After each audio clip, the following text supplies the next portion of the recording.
o céu. Aleluia, Jesus. Aleluia a Deus. Diga assim para irmão, se eu entender. Diga, se eu entender esse negócio aqui, eu vou dar um pulo da cadeira e glorificar de pé. Olha para ele, segura. Deus está na sua soberania, lá na eternidade. Aqui são os obstáculos que o diabo criou para o homem que recebeu o que ele perdeu não consiga ter acesso a Deus Jeová. Aí nós nos reunimos esta noite e esses 4 homens aqui representam os 100% da igreja.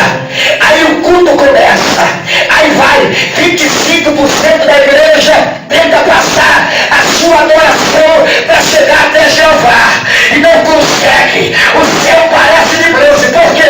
Porque 75% está conversando no meio, está conversando no WhatsApp, está vendo recado no Facebook, está lendo o painel de notícia, outros estão entrando na internet, outros estão no e-book, outros estão tocando torpedo com o namorado, brigado, outros estão com a cabeça na fila de amanhã, porque o banco está em greve, outros estão preocupados com a dívida que tem que pagar, e aí a adoração tenta passar, 25% da igreja ligada, adorando, mas não passa nada, o bloqueio está mais forte, só que aí a unção pega e vai mais 25, e 50% pega fogo, e 50% não, mas aí a unção vai contagiando, e aí vai mais 25, 75%, e aí 25% da igreja ainda está desligada, só que aí o fogo pega e 100% da igreja começa a adorar, a adoração passa.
Das montanhas do Hermon começava a nascente daquilo que se tornaria um dos maiores rios da Bíblia, o Rio Jordão, que vinha caindo por cerca de 17 cachoeiras até chegar na sua desembocadura, o lugar onde as suas águas se derramavam, que era chamado de Mar da Galileia. Recebia o título de mar por causa da sua água de cor azul, anil, porém não era um mar de água salgada, era uma bacia de água doce, cercada pelas montanhas da Galileia. Esse mar, em épocas de tempestade, os ventos vinham de cima para baixo por causa das montanhas e chocando com as águas levantavam ondas de aproximadamente 6 metros de altura, tornando arriscado a travessia de qualquer embarcação de pequeno porte. A Bíblia diz que Jesus, despedindo a multidão, mandou que os discípulos atravessassem este mar sozinhos. E de uma hora para outra um cenário foi montado. Esta tempestade não estava no script, não fazia parte da previsão de tempo. Aconteceu de uma hora para outra.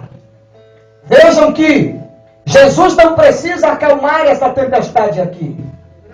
Ele não precisa estender as mãos e repreender o vento e o mar.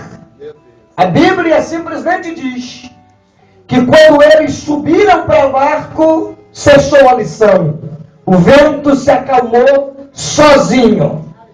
Na verdade, aqui trata-se de um cenário que Deus está montando para dar algumas lições, especialmente a Pedro, que seria um dos maiores líderes da igreja, depois de Jesus ter sido recebido aos céus. A Bíblia diz que o barco estava no meio do mar. Marcos 10 detalhe. Para atravessar o mar da Galileia, quem está me ouvindo, diga amém. Amém. Eram cerca de 12 a 13 quilômetros. Se o barco estava no meio do mar, a metade de 12, 13 é 6 e 6,5. Foi exatamente esta distância que Jesus vem caminhando sobre as águas para encontrar com eles. As ondas de 6 metros de altura submergiam debaixo de seus pés e levantavam atrás, porque não podiam molhar a Jesus. E Jesus ia se aproximando do barco no meio da tempestade, e a Bíblia diz que quando Pedro percebeu que Jesus vem andando sobre as águas, Pedro pediu para ter a mesma experiência. Tinha que ser Pedro. Quando Pedro desce do barco, senhores, Pedro começou a ter 3 lições, aprender 3 regras, 3 máximas, 3 verdades, que nunca mais esqueceria. Parece que eu vejo Pedro pegando o microfone esta noite e dizendo: gente, eu quero contar um testemunho para vocês. Um dia nós estávamos no mar, o barco balançava para lá, balançava para cá, olhe para cá, por favor. Só que eu, como sempre o mais curioso da turma, pedi para descer do barco e andar também sobre as águas para ter a mesma experiência de Jesus. E olha, gente, naquele dia eu aprendi pelo menos 3 coisas. E quem quer ouvir essas 3 coisas de mim, Pedro, diga amém. Amém. A primeira coisa que eu aprendi no dia que tentei andar sobre as águas é que é um perigo quando as coisas dão certo. É um perigo quando as coisas funcionam. Diga para alguém: missionário, é perigoso quando dá certo. Diga para ele: é perigoso quando dá certo. Irmão, conviver com vitórias, conviver sempre com positivo, talvez seja um dos maiores riscos que o povo de Deus anda correndo. A Bíblia diz que Pedro começou a afundar porque deu certo. E olha, quem fez Pedro afundar não foi o vento e não veio o mar.